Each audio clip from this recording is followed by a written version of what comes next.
Hello, this is Memphis Communiversity. Today we are going to be going over an overview on graph free response questions on the AP Calculus exam. Graph free response questions are one of the most important free response questions. They appear on most years, basically every year, both on the AB and the BC exam. So if you don't know, the AB and the BC exam shares free response questions, and oftentimes it is the graph free response question, which is non-calculator, of course, because you can't type in a graph into a calculator. So we're going to be overviewing this. So this is going to be the first of an 11-part video series on graph free response questions. So what we do for every single free response question topic, like graph free response questions, like table free response questions, particle motion, area and volume, BC stuff like Taylor series, we go from difficulty 1 through 10. So we start off on the more basic level, difficulty 1, and then we go all the way up through difficulty 10, where we see a lot of tricks and hard, challenging questions. But this is going to be the overview of sort of how to do graph free response questions. What are the main sort of points that are going to be asked? What are the main givens and things like that? So let's get started. So there's really two main graph free response questions. They're so similar because they both have graphs, but it's all based off the given. So the first main type is if there's a graph of f prime, and then they'll give you an initial point. So these are givens, by the way. So these givens. And they will say like f of a number, f of 3 is equal to 4. So that will be a given. So you'll have a graph of f prime, and then you'll have f of a equals b. Why do they give you this point? Well, they give you this point because you're going to be doing Fundamental Theorem of Calculus, as we'll talk about later. The other kind of question is when you don't come up with an integral, because it's going to be a graph of f. And then they say g of x is some sort of integral relating with f. So again, this is part of the givens. So it'll be a some bottom number to x. And usually these are t's because they don't want the variables to match. So these are the two main questions. Both of them do have graphs in it. One of them gives you a point so that you can apply Fundamental Theorem of Calculus, which involves using an integral. And then sometimes they just give you the integral. So let's first talk about these. There's two main things I want to focus on. I want to first focus on rules, and then I'm going to focus on areas. So the first off, I'm going to focus on shapes of curves rules. So there's really four main shapes of curves rules that appear on these AP exams, basically what the graph looks like. And I'm going to show you them here. So this is for the graph of f prime, f of a equals b.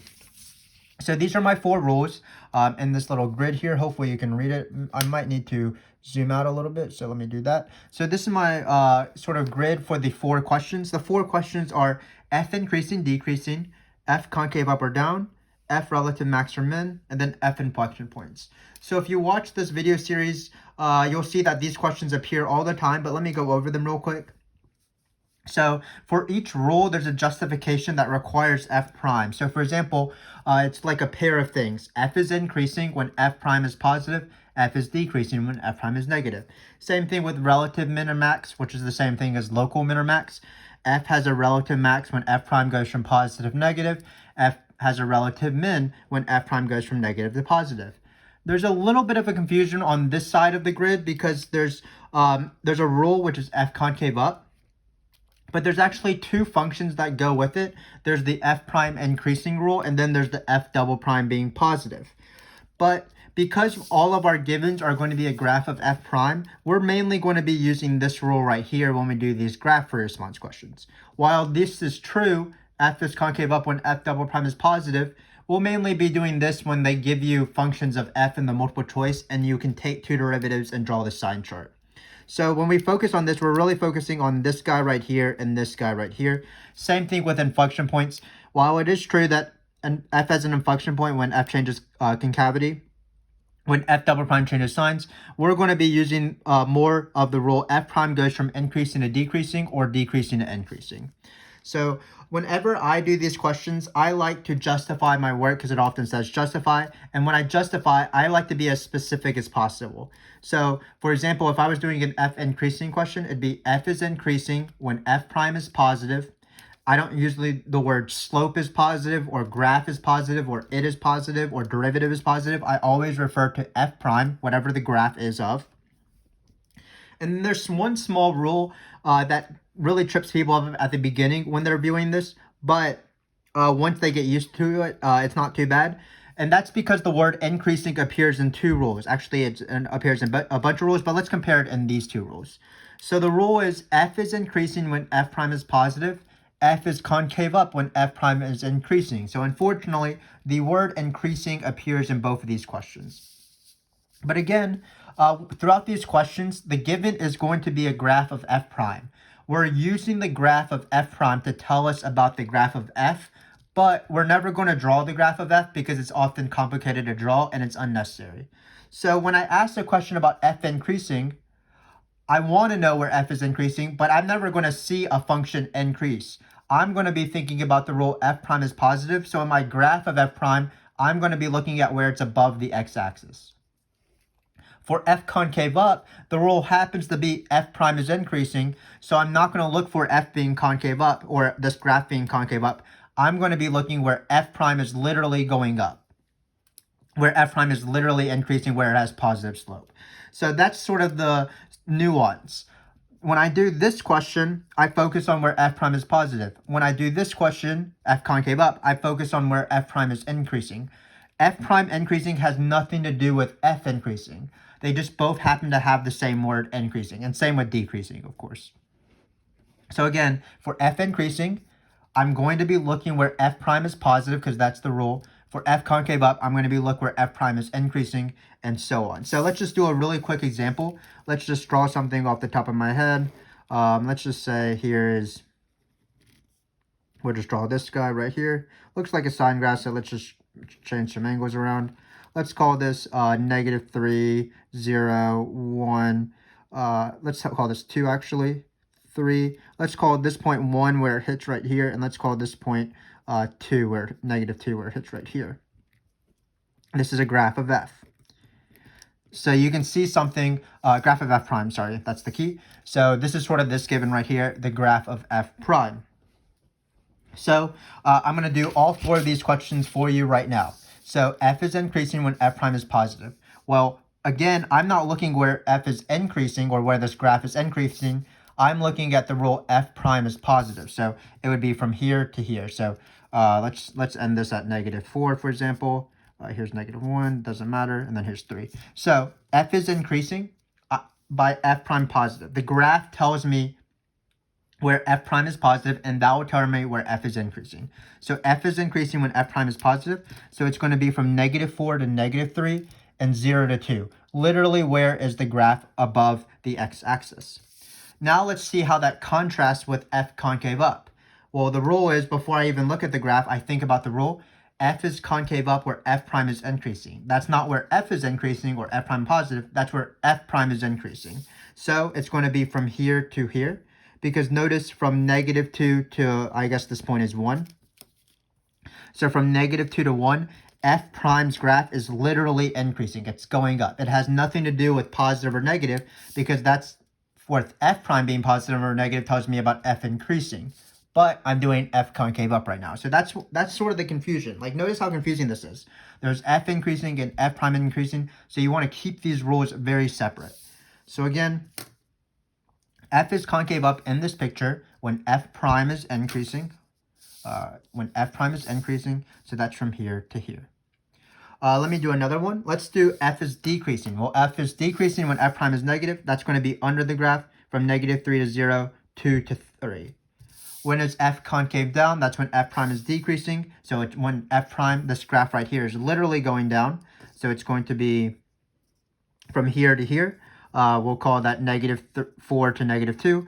And then we don't have this point, unfortunately. Let's just call this 2.5 for right now. And so it'd be 1 to 2.5. F is concave down because f prime is decreasing on this interval.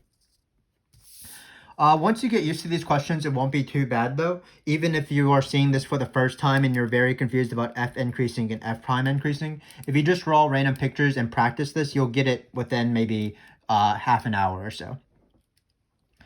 These questions are fairly simple, actually, and what they do is they like to combine some of these questions. So they will say something like, find where f is increasing. So they'll say, find where f is increasing and concave down.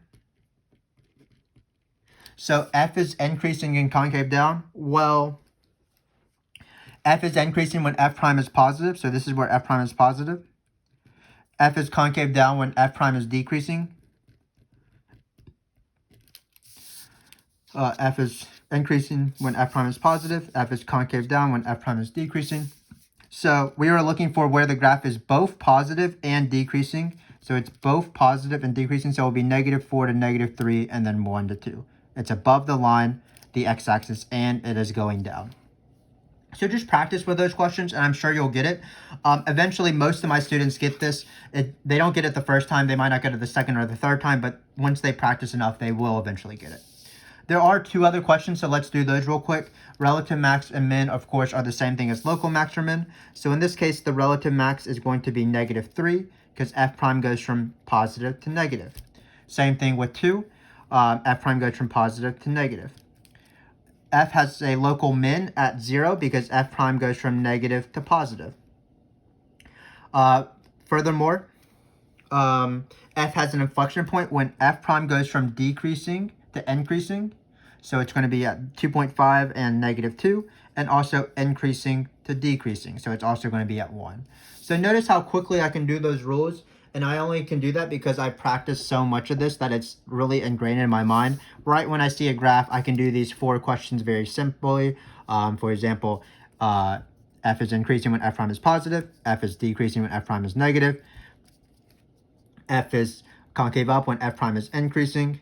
F is concave down when f prime is decreasing. Relative max, f prime goes from positive to negative. Relative min, relative max, inflection points. So I can do these really fast. And it's because I have a lot of practice, and eventually you'll get there too if you're seeing this for the first time.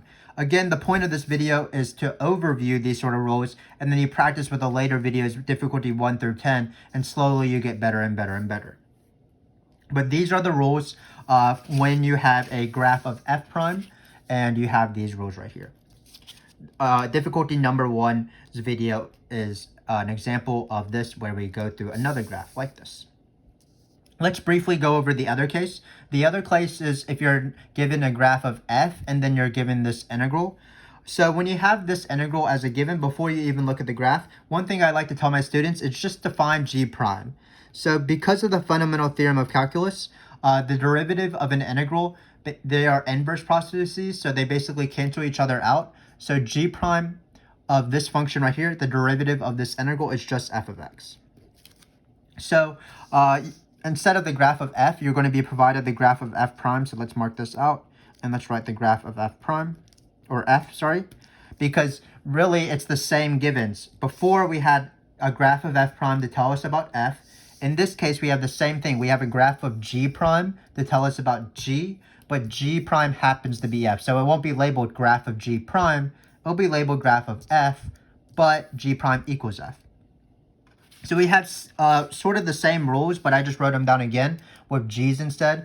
G is increasing when g prime, which happens to be f, is positive. Same thing with g concave down. G is concave down when g prime equals f is decreasing.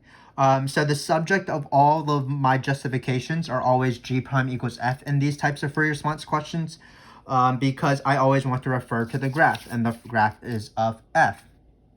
So you can do the same exact thing, and the questions will be, the rules will still hold, of course. So notice this grid is the same thing as this grid, but instead of seeing where f is doing stuff, we're seeing where g is doing stuff based off where g prime is the same things, but g prime happens to be f. So for example, if you wanted to answer a pretty similar question like this, so let's try to do g is decreasing and concave down.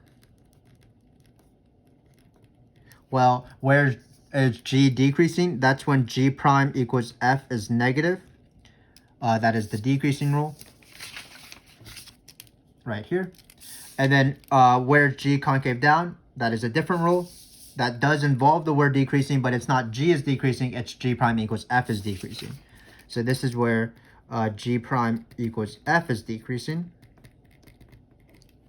So in this case, we need to have both of these things. We want g prime equals f to be both negative and also decreasing. So it'd be from here to here, -3 to -2, 2 to 2.5. And every other question is the same. G has a rel max at -3 because g prime equals f goes from positive to negative. G has a rel max at 2 because g prime equals f goes from positive to negative here. G has a relative min at 0 because g prime goes from negative to positive here. These are just the rules that I know very, very well that I'm never going to forget, basically. So that is a big portion of this video. It was 15 minutes, but again, you really just want to know these rules.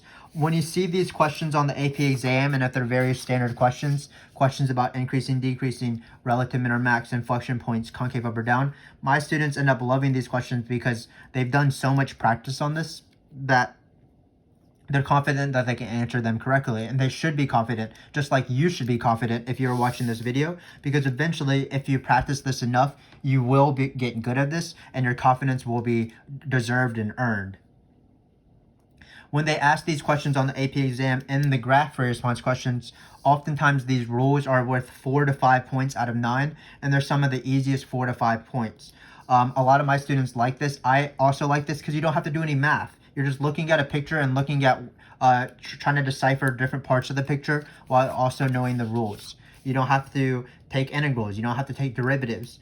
You don't even have to add and subtract numbers yet. All you have to do is look at this graph and determine the different pieces of the graph. So that is all on my discussion on rules. Again, you should just really know the rules. I make my students memorize the rules, but also understand why the rules are true. Like, for example, f having a relative max, where that's where f prime goes from positive to negative, because basically f, you're running uphill and then downhill, something like that. But the rules are the most important thing. If you gain anything out of this video series, including this video, you would want to know the rules as best as possible and how to apply them. And then when you're going for your answers, it's always question, justification, answer. So for example, a pretty easy one is, let's say we have this graph of f and we have the g. Then I'm going to say why this is a min. So this is how my format always works. The sentence is, it's nice to write in a complete sentence because you might as well. It is on a free response question. So g has a local minimum or a relative minimum.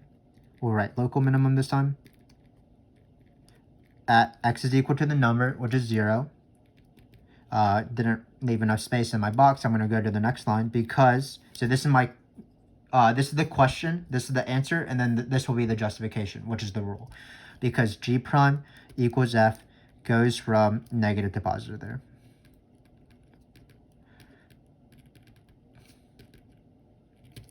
And that's it. So these are the rules. This is basically half of the video is talking about these rules. Maybe a little bit less than half, but let's just see how long this video is. But again, just knowing these rules are so important. So let's go to the second half of the important thing. Let me get a quick sip of water because I'm getting pretty thirsty. So now we're going to talk about areas, because in these questions, you're going to be doing integrals, and integrals with a graph is going to be areas, of course. So again, there's two main givens, so let's talk about them. So the first main given is, again, there's a graph of f prime, and they say f of a is equal to, let's just write a number. So we don't know it, so it'll be something like f of 2 equals 3, or f of 1 equals 0, or something like that. And then the other kind of question is when it's a graph of f, and then the given will be g of x is equal to this integral with related to f, and it'll be some bottom number, 0, 1, 2, whatever, and then it'll be an x on top. So these are the main givens. So in this one, of course, you don't have to come up with an integral because the integral is already provided. This one you do. So, for example, let's say they wanted you to find f of b. Well, this is going to be the fundamental theorem of calculus. This is the same formula as the amount formula when you do accumulation free response questions, or the position formula when you do particle motion free response questions, parametric free response questions. We have videos on all of these things where we practice FTC probably hundreds of times. But here we're going to do f of b. The formula is f of a plus the integral of a to b of f prime of x dx. So we're using this given for now. So this is what's going to be replaced. So for example, we say, suppose that f of a is equal to 7. Now find, or f of 2 is equal to 7. Now find f of 3. So we would have f of 3, 2 to 3 of f of 7. We'll write this down, of course. So this is my setup for the fundamental theorem of calculus. No matter if it's a particle motion question, no matter if it is a accumulation question. So in this case, what I like to do is I always like to put my given x on the bottom. I put my want x on top. And I put my given y on the being added. And this is the fundamental theorem of calculus. So what we're going to do is we're always going to evaluate this using area. And that's what it's going to be. So let's just do an example. Let's take this graph of f prime here. So this is graph of f prime. Let's take this area. Let's say 1, 2, 3. Why not? We're not going to actually find areas here, but let's just say the area of this guy right here is 4. The area of this guy right here is 3. Not the scale, of course.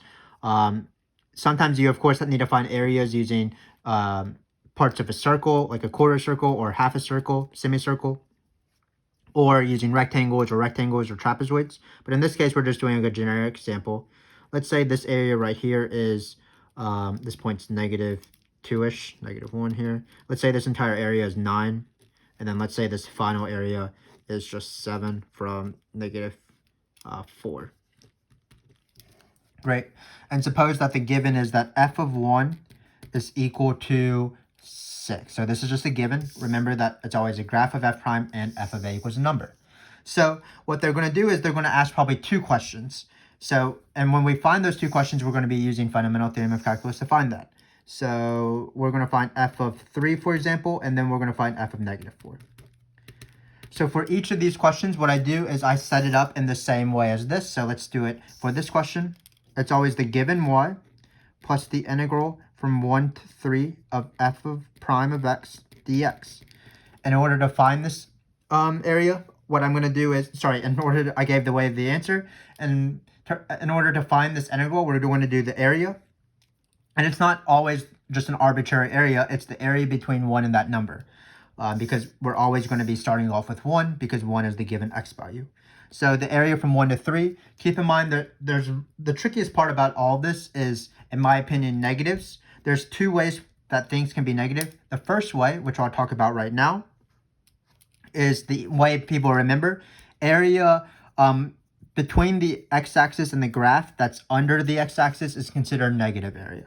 So when you're doing this right here, I like to write 6 plus area, the area between 1 and 3, and that's going to be 6 plus, it's going to be +4, but -3 because this 3 is underneath the graph. So in this case, remember to add the 6 in the front. That's the given y from the fundamental theorem of calculus. So it's going to be 6 plus this area. The area ends up being 1 because the 4 and the 3 sort of cancel out. So you're going to get 7 here. So again, this -3 is because the area is under the x-axis. You're always finding the area between the function and the x-axis. So notice we didn't find like this area, for example. But if the area if the graph is underneath the function, you're doing negative area instead. So f of -4 is the same setup. So I always set it up the same. I always put my given x on the bottom. I always put my given want x on top, and then given y on the side. So let's do that. It'll be 6 plus still 1 on the bottom because it's still given 1. And then there's -4, and then it's f prime of x dx again.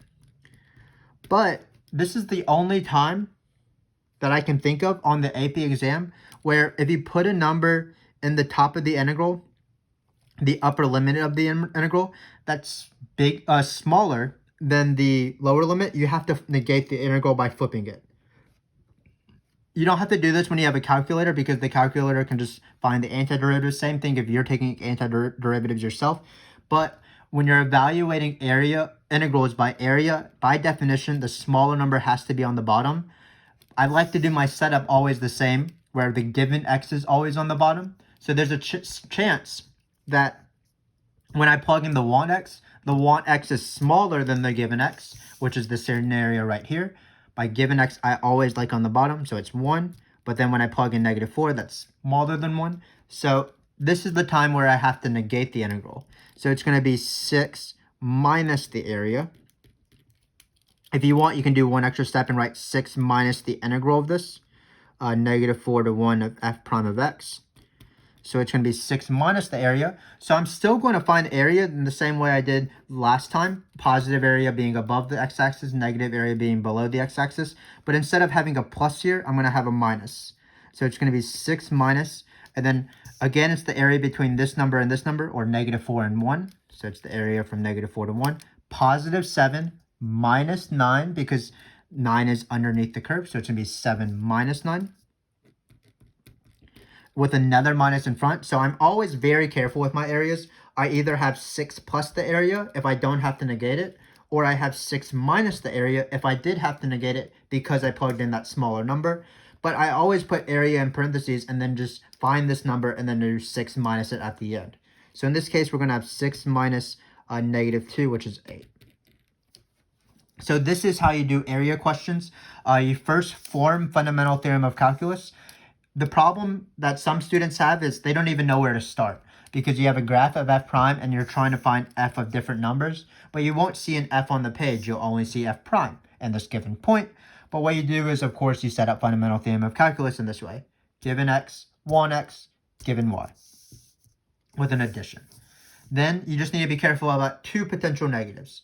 The first potential negative is for areas underneath the x-axis. So this was under the x-axis, and that's why it is a negative. Another negative that you might need to be wary of is if you plug in a smaller number into the integral, because I always like my given x on the bottom limit or the lower limit of the integral when I set up Fundamental Theorem of Calculus. You do have to flip the integral, and that requires you to negate the integral. That is an integral property. So instead of finding 6 plus the area from these two numbers, you find 6 minus the area, and you just go on your merry way, and that's how things are done. So again, just be careful with that. The big 2 negatives, one is the negative underneath the graph. That's the negative people remember, but you also have to do the negative area when you flip the integral. Another thing to do is to set up Fundamental Theorem of Calculus in the right way. I always like to do it this way. Some teachers might teach to set it up where the bigger number is on top, and that's perfectly fine. But for my students, this has been the best way to teach them. Given x on the bottom always, and then if you need to, negate the integral in the second step. And that's how you do area questions. That's how you find f values using an integral by evaluating area and sort of setting up the Fundamental Theorem of Calculus. Furthermore, you can be asked these questions for these sort of questions and the other kinds of givens when you are given a graph of f and you're already given an integral. So these are usually easier in this aspect because you don't have to set up Fundamental Theorem of Calculus. You don't have to set up an integral because you actually have g values. So for example, we can change this now to a graph of f, and we can have g of x again as a given as 1 to x of f of t dt. So they might ask how to find g of 3, g of negative 4. But that's the same thing. You don't have to set up the Fundamental Theorem of Calculus when this is the givens because g is already provided. The integral is already provided. You don't have to come up with the integral. So all you do is you just plug in 3 into the top, and then you find the area from 1 to 3. We already did that. That's 4 minus 3. That's just 1. Notice there's no number to add in the front because we didn't set up Fundamental Theorem of Calculus. Same thing, though, when you plug in smaller numbers. You do have to be careful. So if you're finding g of negative 4, you would plug in negative 4 here, but you wouldn't be finding the area between negative 4 and 1. You'd be finding the negative of the area between negative 4 and 1, because when you plug in negative 4, you do have to flip it. So in this case, it wouldn't be 7 minus 9. It would be negative all of that. So negative 7 minus 9, which is negative 2, which is 2. So these questions are a little bit easier, but you still have to be wary of the 2 negatives. Area under the graph is still negative, and if you plug in a smaller number, you do have to negate the integral. And when you plug in the number, of course, you're only plugging into here. That's why these variables don't match. You don't plug it into this. So that's how you do sort of these area questions, and they are very important. Besides the rules, these are usually part A's of the question, like finding 2 values. And they usually ask 2 values because one of them will be 6 plus the area, one of them will be 6 minus the area. And sometimes they don't ask these questions straight up. Sometimes they ask this question in absolute max or min question. So let me review that a little bit, but it shouldn't be too bad. So if you want to find the absolute max of f, for example, when the givens are like this, graph of f prime and f of a equals pi, or not pi, just a number, what you need to do is you need to first do the closed interval method on f. What that requires is to first find f of x. So this is Fundamental Theorem of Calculus. This is just going to be this formula right here. So it's going to be f of a, whatever the given y value is, plus a, x, and then I'm going to change these to t's so that when I plug in numbers, I'm only going to find x to that number. The area between a and x, I'm not going to plug in x into this. So this is what I call the locate step. In this case, the locate step is not trivial because it's not on the page. You do have to come up with this. The second step is the critical point step, which is taking the derivative and setting it equal to 0. So it will just be the zeros of the graph. For example, in this case, if this was still a graph of f prime, it would be -2, 1, and 2, and 3. So you're just going to get some x values that make this 0. We'll call these the critical points. And then you construct a table. This is the closed interval method. So it's x, f of x.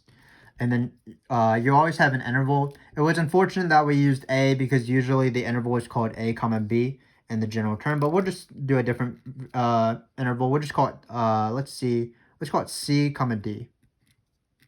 So this is the interval. So it's like find the absolute max of f over the interval 2 comma 7, close brackets on both sides.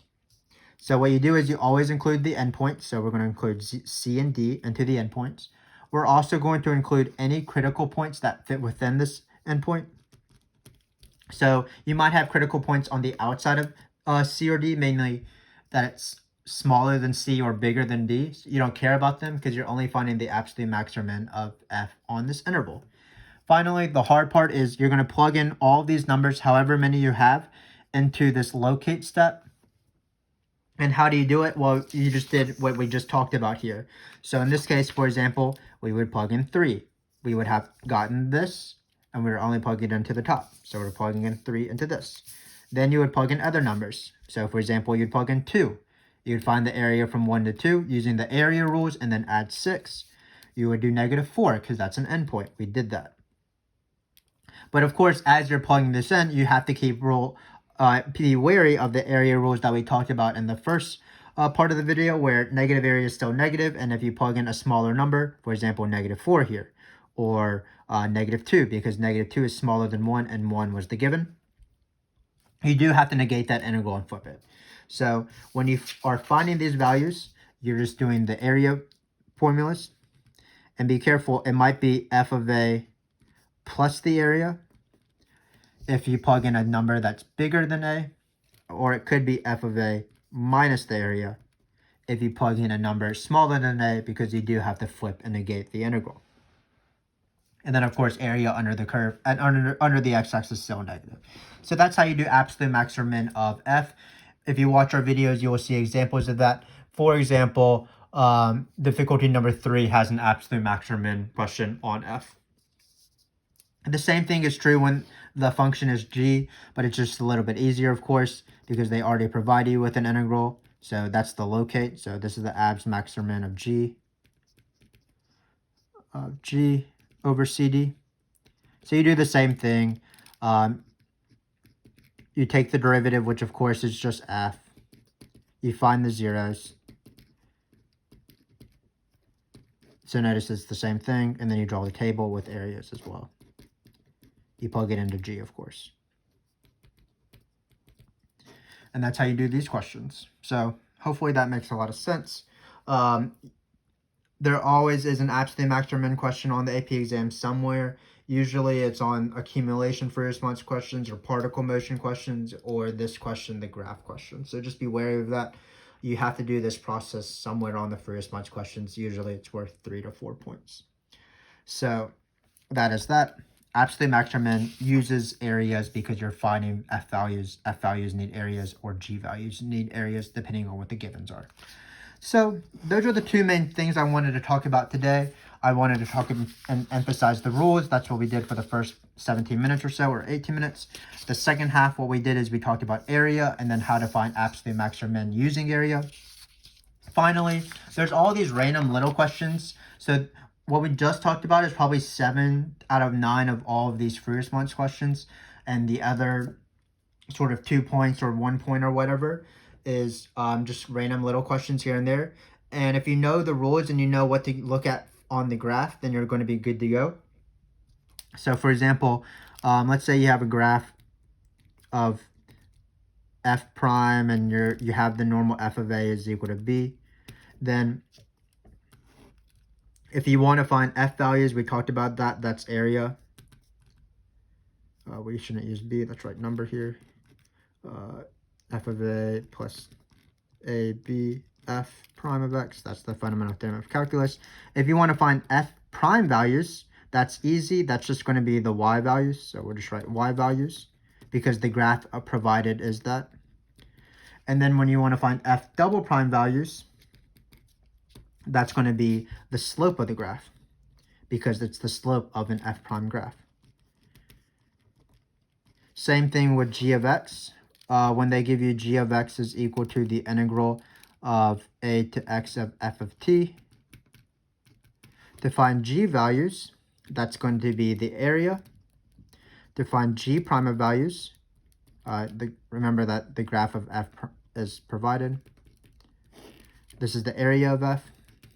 G prime of values are going to be the y values of f. And then g double prime values are going to be the slope of f because it's the same thing as f prime. This is the same thing as f. So it's the slope of f. So if you know what to look for, do I want to look for area? Do I want to just look at the y values? Do I want to look at the slope of f prime graphs? Then you'll be able to answer the questions that are sort of the miscellaneous versions that they sprinkle in throughout the AP exam on these graph response questions. For example, equation of the tangent line, which hopefully I'll verbally state sort of examples where you can find this in our videos. But equation of the tangent line appears in, for example, difficulty 3 and difficulty 4, those videos. If you want to find the equation of the tangent line with f's, then you would need to find an f value, you would do area. To find an f prime value, you would do y values. Same thing with, say, average rate of change. Well, average rate of change, by definition, is f of b minus f of a over b minus a if you're finding the average rate of change of f. So you just need to find this formula. You just need to find f values and then subtract and then divide by b minus a. Or if it was g, then you would be finding areas to find g of b, g of a, and then you would divide by b minus a. So just knowing these rules and knowing what to graph is important.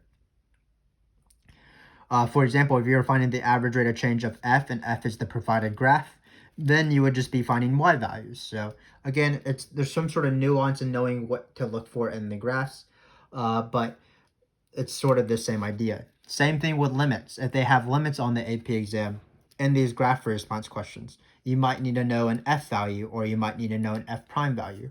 Well, an f value would be found using this. An f prime value, if this were the graph of f prime, would be the y value. But it's different on this side. If they provide f and f prime values, well, the graph is of f, so f values would be y values, and then f prime values would be the slope of that graph.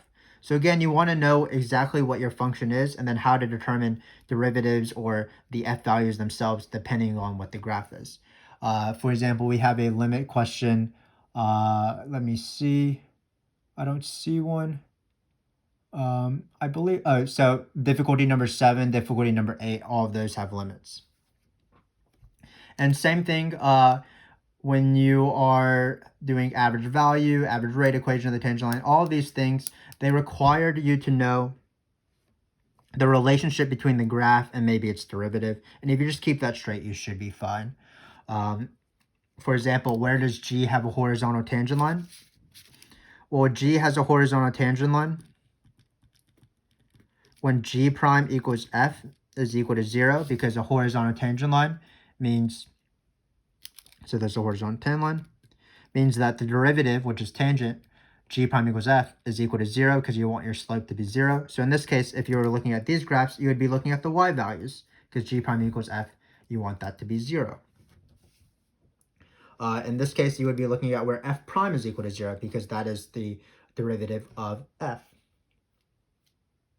Same thing when there's equation of tangent lines of functions that are not related, like for example, some h of x function, and they say like if it's in this, h of x is f of x plus x cubed or something. To find the equation of the tangent line, you would first plug in a point. You would need an f value, so that'd be area. Then you would take a derivative, and then you would plug in a number, and you would need an f prime value, but that would be the y value of this graph because again, this graph is of f prime. So the main thing I really want to say is, if you want to find f prime values in this, if you want to find g prime values, which are f, if it's a graph of f prime, those are going to be the y values. It's not actually going to be the slope because this is a graph of f prime. The slope is actually f double prime because that's the derivative of the graph f prime. So that has been my discussion really. I sort of went on off the rails in the last few parts. If you got anything out of it, remember, again, the most important thing is just knowing the rules as best as possible. Whether it's about f and f prime is provided, or whether it's about g and g prime equals f, the f graph is provided. You need to know the four main questions: increasing, concave up, local min or max, and inflection point. The fifth question, of course, is absolute max or min, but that requires you to find areas. And to find areas, remember, what you want to be doing is setting up the fundamental theorem of calculus if the format is graph of f prime, f of a equals number, and then you'll be finding areas where there's two main rules for areas. Areas below the graph is negative. When you plug in a smaller number, you do have to negate and do minus area instead of plus area. So hopefully this was a nice overview for you. It is obviously pretty confusing when we can't go through examples, and that's really what the next 10 videos are for. We're going to take baby steps, and we're slowly going to go from difficulty 1 through difficulty number 10, going over to these rules. We're going to be talking about the shapes of curves rules quite a bit. They're usually half the free response question, especially at the beginning. Then we're going to be doing a lot of area questions. Then we're going to be doing a lot of these miscellaneous questions. We're going to find limits. We're going to find average rate of change. We're going to use integral properties and things like that. So again, please check out those videos. They are pretty varied, and I think they slowly progress in level pretty nicely.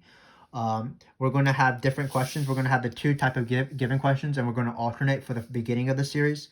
So for the first video, you'll see a graph of f prime where f of a equals b. And then for the second video, you're going to have a graph of f where g of x will be expressed as an integral. Same thing with difficulty 3 and 4. So again, watch these videos. I think they're pretty helpful. We made them so that you sort of can dominate these graph free response questions on the AP exam. They are on there every single year, so I would encourage you to watch them. We do, of course, support or appreciate your support of our channel by watching this video and giving us a like and subscribe if they were useful for you. Ask any questions in the comments below. Check out all of our other videos. We have over 100 calculus videos on our channel to help you guys out. I hope to see you as we practice these graph free response questions. They're some of my favorite questions because, again, you don't have to do any math actually. So I hope to see you as we start this video series, whether that be in difficulty 1's video or all the way up through difficulty 10.